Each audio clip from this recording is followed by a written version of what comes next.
Welcome to the my video channel technical smart, जहां पर आपको टेक्निकल सब्जेक्ट्स के ट्यूटोरियल्स के वीडियोस मिलेंगे।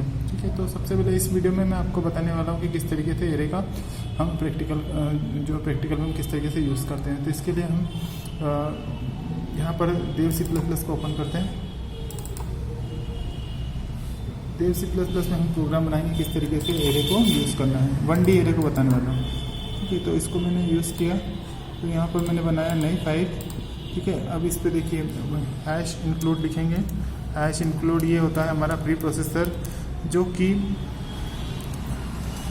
बिना कंपाइल के ही सबसे पहले चल जाता है। मतलब इसके अंदर जो हेडर फाइल के अंदर जितने फंक्शंस हैं वो आपको कंपाइल करने की जरूरत नहीं है, वो ऑटोमेटिकली ही कंपाइल हो जाते हैं। जैसे प्रिंटफ, स्कैनफ और अदर फंक्शन जो भी आप यूज़ करना चाहते हैं तो आप यहाँ पर उसको कर सकते हैं। अब देखिए हर प्रोग्राम का जो हमने स्ट्रक्चर पढ़ा था उसमें ये था कि हर एक प्रोग्राम को मेन फंक्शन के अंदर लिखते हैं। ठीक है, तो मेन फंक्शन हम लिख देते हैं क्योंकि यही सारा प्रोग्राम एग्जीक्यूट करता है।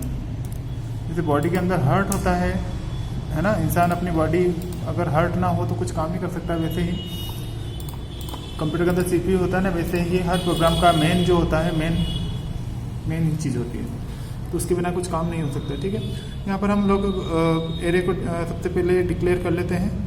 इंटीजर टाइप का एरे है और इसका नाम है ARR, और इसके जो वैल्यू है वो कितने हैं, 5 एलिमेंट्स हैं। ठीक है, 5 सबस्क्रिप्ट हैं। ठीक है, अब इसको इनिशियलाइज कर देते हैं। ये वाला पार्ट था जो हमारा एरे का डिक्लेरेशन हो गया, मतलब हमने एरे को डिक्लेयर कर दिया। डिक्लेयर करने का तरीका मैंने आपको पिछले वीडियो में बताया था कि पहले तो डेटा टाइप किस टाइप का एरे होगा, इंटीजर टाइप का, यहाँ पर कितने एलिमेंट स्टोर होंगे, नाम क्या है उसका, ये तीनों चीज़ हमने डिक्लेयर कर दी। अब इसको इनिशियलाइज करते हैं। इनिशियलाइज करने के 2 तरीके हैं, आप या तो कर्ली ब्रैकेट के थ्रू भी दे सकते हो या फिर आप उसको सबस्क्रिप्ट के हिसाब से भी लिख सकते हो। पहला तरीका आप ऐसे भी दे सकते हो, ARR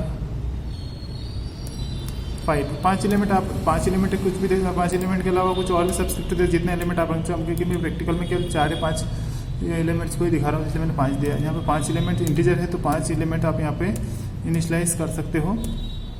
एक तरीका ये हो गया, और दूसरा तरीका जो होता है इनिशियलाइज, मतलब उसको वैल्यू देना कि जो भी 5 एलिमेंट्स हैं वो आप उसको इनिशियलाइज करना है। तो इनिशियलाइजेशन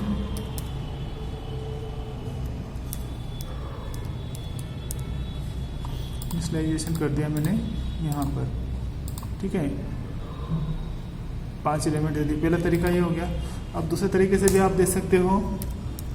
एक तरीका ये हो गया, फर्स्ट तरीका हो गया। दूसरे तरीके से भी आप दे सकते हो।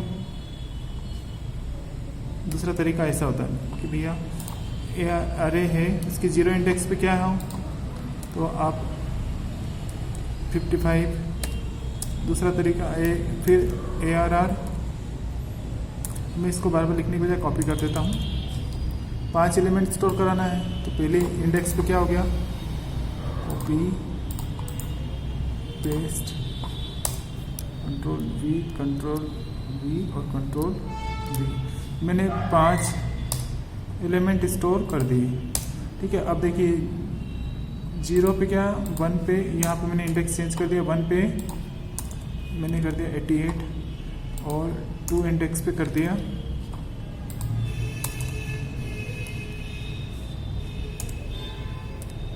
यहाँ पे मैंने कर दिया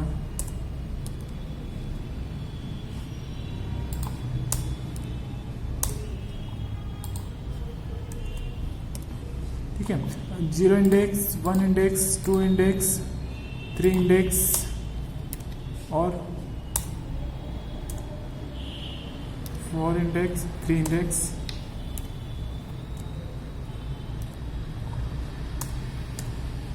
और 4 इंडेक्स। यहाँ पर 5 एलिमेंट्स हैं तो उनकी इंडेक्स किस टाइप से जाएगी, 0, 1, 2, 3, 4। ठीक है, पहला तरीका ये है कि आप उनको डायरेक्ट इनिशियलाइज कर दो, ऐसे एक साथ 5 एलिमेंट को कर्ली ब्रैकेट के अंदर लिख के आप डाल दो जितने भी, तो ये ऑटोमेटिकली 0, ये 1, ये 2, ये 3 और ये 4। दूसरा तरीका सेकेंड वे ऑफ इनिशियलाइजेशन, भैया आप उसकी इंडेक्स से भी उसको इनिशियलाइज। अब देखो यहाँ पे 5 एलिमेंट्स है तो अपन कितने एलिमेंट तो 5 ही रहेंगे, लेकिन इंडेक्स क्या होगी, 0, 1, 2, 3, 4। ठीक है। तो पहले एलिमेंट पे हमने 55 कर दिया, दूसरे पे 88 कर दिया, तीसरे पे 89 और थर्ड पे हमने मतलब चौथे पे 77 और पाँचवें पे 65। लेकिन इंडेक्स क्या होगी 0 1 2 3 4। ठीक है। आप इसको प्रिंट कैसे करेंगे? तो पहला तरीका आपका ये था, दूसरा तरीका ये था, हम इस वाले को कमेंट कर देते हैं समझाने के लिए मैंने छोड़ दिया। अब देखिए आप इसको प्रिंट कैसे देंगे। प्रिंट भी सेम ऐसे लिखेंगे, ठीक है, प्रिंट एफ, ठीक है, द एलिमेंट्स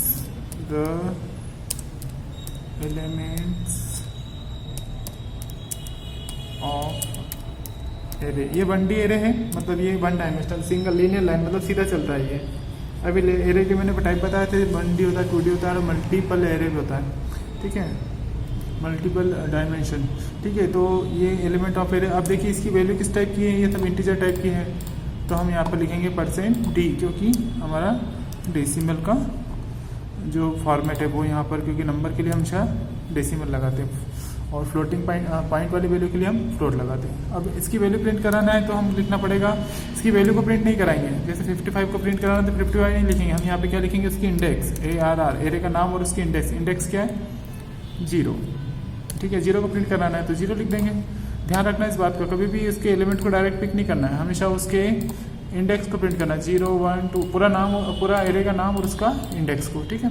अब मुझे 5 एलिमेंट को प्रिंट करना है तो मैं 5 बार लिख देता हूँ। तो मैं इसको कॉपी पेस्ट मार देता हूँ, क्योंकि मैं बार बार लिखूँगा, इससे अच्छा है कि मैं इसको प्रिंट मार देता हूँ। ठीक है। मैंने 5 इंडेक्स बना दी, इसमें कर दिया 1,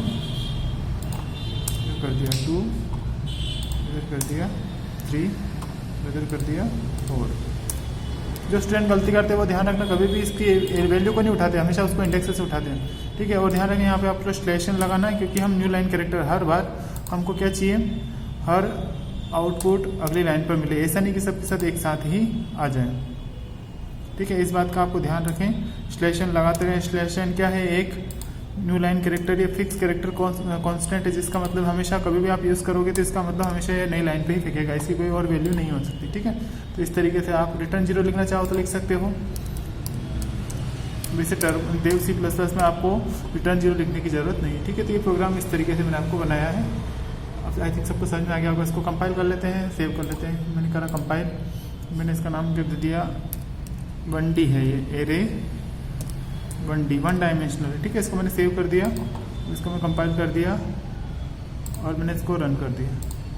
देखिए तो इसके एलिमेंट्स आपको देखे थे, एलिमेंट्स ऑफ एरे 55, पहला, दूसरा 88 और 89, और चौथे वाले में थोड़ा सा गड़बड़ हो गया है, इसका स्लेशन थोड़ा सा गड़बड़ लग गया जल्दी में, तो इसको चेंज कर लेते हैं।